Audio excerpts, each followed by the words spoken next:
As cidades do passado eram unidades autônomas, praticamente produziam tudo o que consumiam, justificando a expressão cidade-estado, originada da Grécia Antiga. Hoje tudo mudou. A sofisticação das necessidades, dos processos de produção e, consequentemente, do consumo, tornou a vida complexa e as cidades interdependentes. Quando essas cidades se justapõem, como na região metropolitana da Grande São Paulo, esses problemas são ainda maiores. Metrópolis, hoje, trata dessas questões e do SPAN, Sistema de Planejamento e Administração da Grande São Paulo.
Os 37 municípios da Grande São Paulo compõem forçosamente uma única unidade econômica. Geograficamente vizinhos, ocupam um mesmo espaço integrado, exportando e importando influências, produtos e pessoas numa relação sem fronteiras, onde a divisão é apenas formal, dentro do critério político de municípios. Há 40 anos, a área geográfica, hoje correspondente à Grande São Paulo, tinha uma divisão política em 11 municípios. 10 anos depois, em 1950, o movimento de emancipação municipal dividiu a região em 17 cidades. Em 1960, uma nova divisão, 29 cidades. Em 1970, esse número já era o atual, de 37, onde vivem 12 milhões de pessoas. Unidades tão reduzidas em termos de espaço geográfico não poderiam viver isoladamente. E os exemplos se sucedem, envolvendo municípios de diferentes vocações de desenvolvimento, obrigados a conviver harmoniosamente.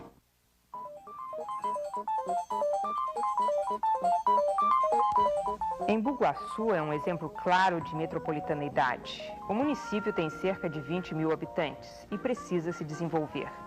Mas parte dos seus 200 quilômetros de área está incluída na Lei de Proteção aos Mananciais. A represa de Guarapiranga recebe e detém águas em terras do município. Essa água é vital ao abastecimento de toda a Grande São Paulo, que vem esgotando rapidamente seu potencial de captação. Por força de um interesse maior, consequentemente, Embu-Guaçu tem restrições de desenvolvimento, com reflexos na arrecadação municipal. Prefeito, até que ponto essa lei de proteção aos mananciais se constitui um obstáculo à industrialização aqui de Embu-Guaçu? É que com as indústrias, o município, nós temos mais arrecadação. E com a proibição das indústrias, então deixamos de arrecadar o ICM, que é a riqueza do município, aqui em Embu-Guaçu. Quer dizer, nenhum tipo de indústria pode se instalar aqui no município? Não, nós temos diversos tipos de indústria, nós temos 120 tipos de indústria que podem ser instalados aqui em Embu-Guaçu. Mas acontece que são indústrias que querem sair da região da Zona Sul, Santo Amaro, quer se instalar aqui, quer dizer, ampliando a sua indústria aqui. E não pode se instalar, primeiro, pela poluição. E segundo, o volume de terra que eles têm que comprar para construir sua indústria, que eles só podem construir 35% em cima da terra. Então vai encarecer muito a indústria, então elas deixam de se instalar em Embu-Guaçu. Uhum. Bom, quer dizer, Embu-Guaçu não pode receber esse tipo de indústria, né? Então o município vive do quê? Nós vivemos de loteamento, posto territorial, comercial, né? E inclusive nós temos o loteamento só de chácaras. Lotes populares, vamos dizer, de 300 a 500 metros, nós não podemos consentir mais aqui, porque a CETESB em Plaza não autoriza. Quer dizer, só chácaras mesmo? Só chácaras de 1000 metros para cima. Outro exemplo interessante de metropolitaneidade é São Caetano do Sul. É o menor dos municípios da região, apenas 15 quilômetros quadrados, com uma superpopulação relativa, superior a 190 mil habitantes. Por força da densa ocupação urbana e da industrialização intensa, tem um orçamento relativamente adequado às suas necessidades. Mas falta espaço vital. Poluição é recebida e também enviada para municípios vizinhos. Não há espaço vital suficiente para resolver problemas básicos, como a simples destinação final do lixo. Nós temos assim como problemas eminentemente metropolitanos, problema das enchentes, problema da coleta do lixo e o problema do sistema viário do município. Em centro de São Caetano do Sul, praticamente o centro geográfico da região do Grande ABC e mais próximo do município de São Paulo, São Caetano sofre assim o resultado das enchentes, ou seja, do grande volume de água que vindo de outros municípios são carreados através do Ribeirão dos Meninos e do rio Tamanduateí para a nossa cidade. Essas águas que nós recebemos das cabeceiras dos rios não encontram a sua vazão normal no município de São Paulo e, em consequência, ficamos aqui ilhados. É um problema para cuja solução demanda investimentos fabulosos, os quais o município não tem, e ainda mediante convênio com os municípios circunvizinhos. Agora, isso sem falar na poluição, né, prefeito? O senhor mesmo estava explicando que São Caetano é uma ilha de poluição, né? Perfeito. Eu costumo dizer assim, até em termos assim de quase que, se não de brincadeira, mas de espírito de contemporização, que São Caetano é hoje uma cidade poluída, mas cercada de poluição por todos os lados. Nós sofremos aqui as consequências da poluição advinda dos municípios vizinhos, caso específico aqui, Capuava, onde a refinaria de Capuava, quando solta ou abre as suas comportas, nós sofremos a consequência daqueles gases que invadem a nossa cidade, além das fábricas, indústrias poluentes do município vizinho. O problema da poluição é realmente grave em São Caetano. Arujá é outra vocação municipal enquadrada nesta multiplicidade que forma a Grande São Paulo. Seus 96 quilômetros quadrados são ocupados por uma população de apenas 15 mil habitantes. A industrialização é incipiente e boa parte de sua área é ocupada por pequenas propriedades rurais. Além de receber a poluição da industrializada Guarulhos, Arujá tem outros aspectos de metropolitaneidade. É um trevo por onde passa boa parte dos veículos que demandam Mogi das Cruzes e outras localidades. Não é só Mogi das Cruzes, nós temos o ABC, que se serve dessa região aqui para ir para o Rio, e outras cidades como Suzano, Poá, Ferraz, e que depende desse funil que nós chamamos, que é o trevo que serve a Dutra, a SP-56. E, infelizmente, nós estamos aguardando um projeto já há quase 3 anos que o DNR nos mandou, do acesso de Arujá, mas que, por enquanto, não se começou, não se cogitou em nada ainda. E vocês reparem que Arujá é um município que quando começa a funcionar as faculdades de Mogi das Cruzes, nós temos a mais por dia de 6 a 8 mil carros que passam por Arujá, que se servem desse acesso, que é o único acesso que nós temos, que não dá condição nenhuma, nem ao que já existe, quanto mais com esses excessos de carros que passam, que se servem das faculdades de Mogi das Cruzes e que passam por Arujá. Então nós sofremos esse problema terrível, inclusive, com muitos acidentes, com muitos problemas que vem acarretando aos usuários desse trecho até uma má vontade de viajar, porque o negócio é difícil. Dos municípios da Grande São Paulo, Franco da Rocha é um daqueles que só recentemente começou a se desenvolver. Sua população cresceu nos últimos anos, tornando-se uma cidade dormitório. Por falta de atividades econômicas, muitos habitantes trabalham fora do município. A principal atividade está no Hospital Psiquiátrico do Estado. 5 mil de seus habitantes trabalham ali. A receita municipal é pequena. Franco da Rocha ainda é considerada uma cidade dormitória. Quais os problemas que ela enfrenta por esse motivo? Bem, um dos fatores é que primeiro é baixa receita, certo? E nós estamos tentando desenvolver o parque industrial da cidade e vamos tentar colocar 36 indústrias para ampliar o ICM. Em 1979, nós tivemos quase 600 cruzeiros de receita per capita. Em 1980, vamos aumentar esse índice para 1.000 cruzeiros. Quando nós assumimos, era de 300 cruzeiros per capita. Quer dizer, uma receita de 300 cruzeiros é ultra péssima, né? Porque uma receita regular se situa entre 1.500 a 2.000 cruzeiros na Grande São Paulo. E esse aumento de 600 para 1.000 cruzeiros aqui deve ser atribuído? Isso graças à lei de zoneamento industrial, que em função do município ter zonas de mananciais, então o Estado dá uma compensação financeira a esses municípios. E essa compensação financeira quase equivalia ao orçamento anterior. E o mercado de trabalho em Franco da Rocha? O mercado de trabalho ainda é diminuto, por isso que nós estamos tentando implementar esse parque industrial, porque cerca de 12.000 pessoas viajam diariamente para São Paulo, indo gerar riqueza em outros municípios. Qual a necessidade mais urgente do município Franco da Rocha? Eu acho que o que está dificultando, sobre o modo, um desenvolvimento maior da cidade e da região, inclusive, sabe? Seria um acesso à via norte dos Bandeirantes ou a Anhanguera, porque a atual estrada que nos serve, além de mal conservada, ainda é ultra perigosa. Foi a primeira estrada construída no Brasil por Washington Luiz e todos os dias nós temos acidente nessa estrada. E o trânsito é moroso, dificultoso, demorando um tempo extraordinário para a gente chegar à capital. Um exemplo, você vê que de Campinas até São Paulo, você vai em 40 minutos. De Franco da Rocha até São Paulo, nós levamos mais de 1 hora. As questões metropolitanas ou de diferentes vocações municipais são extensas na Grande São Paulo. Quando um ônibus de Barueri se dirige para São Paulo, utiliza o sistema viário da vizinha Osasco, exigindo serviços e gerando custos que não seriam da exclusiva alçada de um dos municípios. A poluição do rio Tietê é causada por praticamente todos os municípios da região. Mas o problema maior ocorre em Santana do Parnaíba. A intervalos regulares, a cidade é invadida pela espuma de detergentes lançados nas águas do Tietê pelos municípios que se situam rio acima e não têm eficientes sistemas de coleta e tratamento de esgotos. A instalação do Aeroporto Metropolitano de São Paulo, em Guarulhos, no distrito de Cumbica, resultará, sem dúvida, numa série de alterações no modus vivendi do município, inclusive desapropriações de moradores que deverão ser remanejados para outras áreas.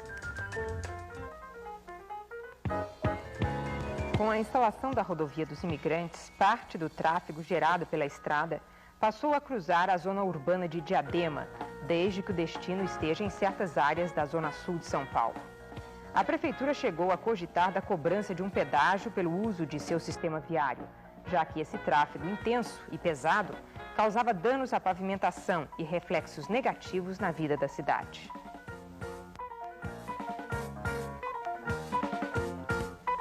O Pronto-Socorro Municipal de Osasco tem um movimento de 600 pessoas diárias. 1/3 são acidentados que vêm de municípios vizinhos, onde inexiste ou é precária a assistência médica de urgência. Certa ocasião, a prefeitura local lembrou que este era um custo social que não tinha obrigação formal de atender, por serem contribuintes de outras áreas. A cada município, um novo exemplo de interdependência efetiva.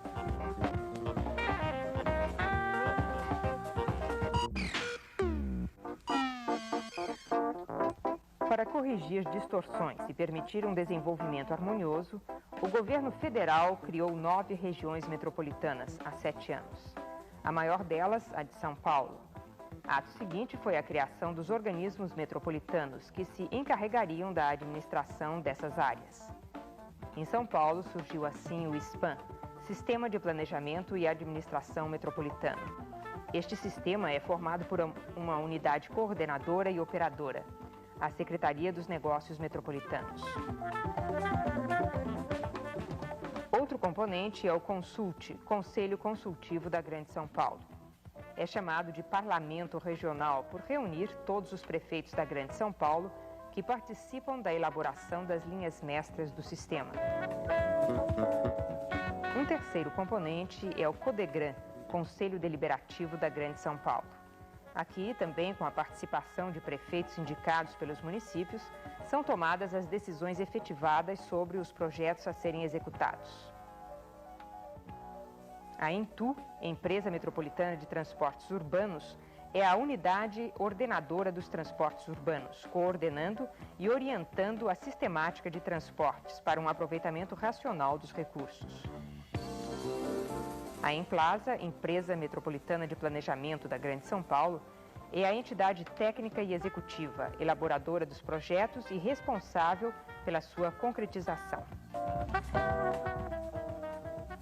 E, finalmente, o FUMEF, Fundo Metropolitano de Financiamento e Investimento, formado com recursos da participação do Estado nos impostos sobre minerais e sobre lubrificantes líquidos ou gasosos. Como é que funciona exatamente o Consult? O Consult funciona mensalmente, onde os prefeitos resolvem apresentar suas proposições relacionadas a assuntos de interesse não só do município, mas de interesse regional. Essas proposições, após discussão em plenário, discussão esta bastante aberta e democrática, aonde todos os prefeitos, sem distinção partidária, atuam, elas são transformadas em deliberação e encaminhada aos órgãos competentes. Agora, não sendo um órgão deliberativo, sendo um órgão consultivo, em que proporção o Consult tem conseguido colocar, tem conseguido ver deliberadas as suas resoluções? A proporção é grande, porque são trazidos ao Consult os problemas que afligem mais os prefeitos. Um exemplo simples, criação da Empresa Metropolitana de Transportes Urbanos. O projeto tramitava na Assembleia, o Consult se reuniu, propôs um apoio ao projeto, e no projeto havia a proposta de criação de 2 empresas. A que não teve apoio do Consult não passou, a que teve apoio do Consult foi aprovada. A nível normativo, o Plano de Desenvolvimento da Região Metropolitana concluiu que, para preservar os mananciais abastecedores da região, seria preciso preservar do crescimento a área sul-sudeste. Em contrapartida, o desenvolvimento é dirigido para as direções leste, oeste e nordeste, onde estão terrenos mais adequados à ocupação e praticamente inexistem recursos naturais a preservar. Em termos de superfície, isso representa quanto da área total da Grande São Paulo? Significa aproximadamente 45%, 50% de toda a região metropolitana. Em relação aos municípios que estão dentro dessa área de proteção, eles não podem ter determinados tipos de indústria. O que é feito para compensar esses municípios? Visando a proteção aos mananciais, os recursos hídricos, determinados tipos de indústrias sabidamente poluentes realmente não são permitidas a sua instalação nessa área. Existe um mecanismo de compensação que foi obtido através de uma outra lei, a Lei de Zoneamento Industrial de 1978, que buscou compensar esses municípios que estão totalmente integrados, totalmente contidos dentro da área de proteção aos mananciais. Que tipo de compensação? Compensação financeira. A partir deste dado básico, os municípios situados nessas áreas se viram abrangidos por legislação regional de caráter restritivo ao seu desenvolvimento. A Lei de Proteção aos Mananciais e a de uso dos solos. Mas, evidentemente, se havia riquezas naturais comuns a preservar, essas unidades autônomas, os municípios, passaram a receber compensações financeiras pelas restrições impostas ao seu crescimento e, consequentemente, à sua receita tributária. O FUMEF administra esses recursos, distribuindo-os conforme as necessidades orçamentárias e restrições sofridas pelos vários municípios. Neste ano, essa ajuda financeira beneficiará a 24 municípios da Grande São Paulo, mediante critérios específicos. Toma-se por base a arrecadação do ICM num determinado ano, o número de habitantes da região metropolitana, e se faz a divisão e obtém-se a média regional do ICM. Depois, igualmente, obtém-se o ICM arrecadado no município, divide-se pelo número de habitantes do município e obtém-se o índice de ICM daquele município. Se o índice do ICM daquele município for inferior à média regional, ele recebe uma compensação para chegar até a média regional. Digamos que a média regional seja 150 cruzeiros por habitantes.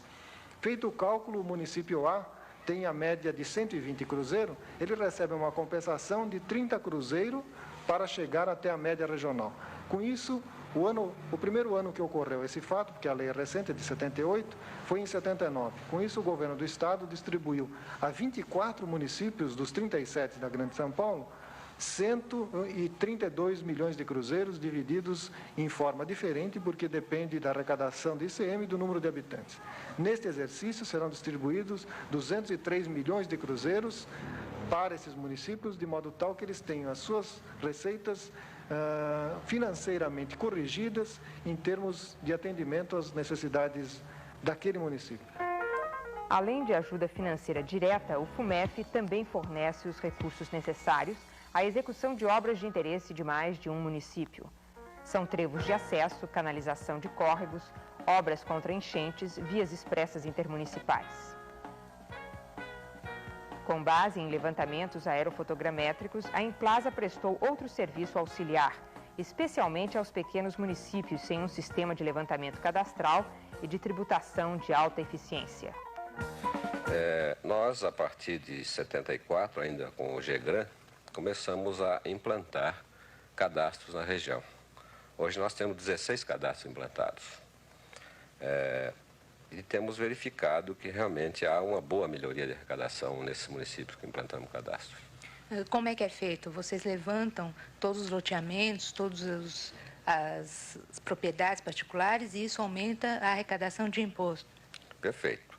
Nós, com base nos mapas do Sistema Cartográfico Metropolitano, a base inicial do cadastro é a planta 1/5000, que nós chamamos de planta de referência cadastral, e com as informações que as prefeituras nos fornecem, nós vamos a campo fazer uma verificação, que nós chamamos de reambulação, de quadra por quadra existente, dos loteamentos novos implantados, quer aprovados ou não, isso a gente levanta tudo, e verificamos também o número de unidades em cada quadra desta. Você tem exemplos de quanto isso aumentou depois de implantado o cadastro? Bem, nós temos alguns exemplos. Todos os municípios que a gente fez cadastro, normalmente a arrecadação aumentou. O número de unidades, seguramente. Eu vou citar alguns aqui que são mais importantes. Caso de Barueri, desde a implantação do cadastro, houve um aumento de 125% no número de unidades levantadas. Guararema, houve um aumento de 296%. Itapecerica da Serra, 104%. E Pirapora do Bom Jesus aumentou em 700%. A questão dos transportes coletivos recebeu uma atenção destacada do SPAN. Há tempos, por falta de uma integração no sistema, o usuário sofria grandes prejuízos ao se utilizar do transporte coletivo. As concessões às empresas eram dadas pelas prefeituras. Uma linha de ligação entre duas cidades, ainda que a distância fosse até menor do que entre dois simples bairros de São Paulo, era calculada com base em tarifa intermunicipal. Além disso, os enormes recursos alocados para o setor de transportes, seja pelos empresários através de empresas de ônibus, seja pelos governos no financiamento de obras como o metrô, não tinham o devido ordenamento, gerando desperdícios com a superposição de planos e o uso irracional de recursos. A curto prazo, me parece que o caminho mais lógico é o de tentar aproveitar da melhor maneira possível os ônibus que trafegam em São Paulo e nos municípios periféricos. Nós sabemos que o grosso da população metropolitana depende para o seu transporte diário dos ônibus. E é justamente nesses ônibus que nós devemos ter uma atuação prioritária. A integração ônibus-ônibus, na minha opinião, parece ser o caminho mais adequado para isso. Ou seja, evitar que os ônibus operem com itinerários superpostos, com conflitos desnecessários entre empresas operadoras e que reduzam de uma maneira sensível a capacidade ociosa na sua operação. É facilmente observado que os ônibus, durante uma grande parte do dia, trafegam vazios em grande parte do seu itinerário também. De forma que a integração ônibus-ônibus, na minha opinião, é uma forma de tornar esse transporte mais eficiente, principalmente visando atender às carências das populações periféricas. Como nós sabemos, as populações mais pobres, justamente aquelas sobre as quais o custo do transporte recai com maior intensidade, são aquelas que moram mais distanciadas e, consequentemente, dependem, nos seus deslocamentos diários, dos ônibus. Para você ter uma ideia, o custo do transporte onera em 12% as famílias que têm rendimentos na faixa de 1 a 2 salários mínimos. É um peso bastante alto do transporte. E como essas populações dependem basicamente do ônibus e do trem suburbano, eu diria que ao lado da melhoria dos sistemas de ônibus, nós temos que dar prioridade absoluta ao reaparelhamento, à recuperação do transporte ferroviário suburbano, seja o da FEPASA, seja o da Rede Ferroviária Federal. Nós temos que caminhar para uma integração dos ônibus com os trens suburbanos e fazer com que esses trens respondam por uma parcela maior do transporte coletivo na região metropolitana. Um dos problemas que a população da região metropolitana sempre levanta em relação ao transporte é o problema das tarifas. Porque como a região metropolitana é composta de pequenas cidades, cada vez que um ônibus atravessa o município, a tarifa sobe de preço.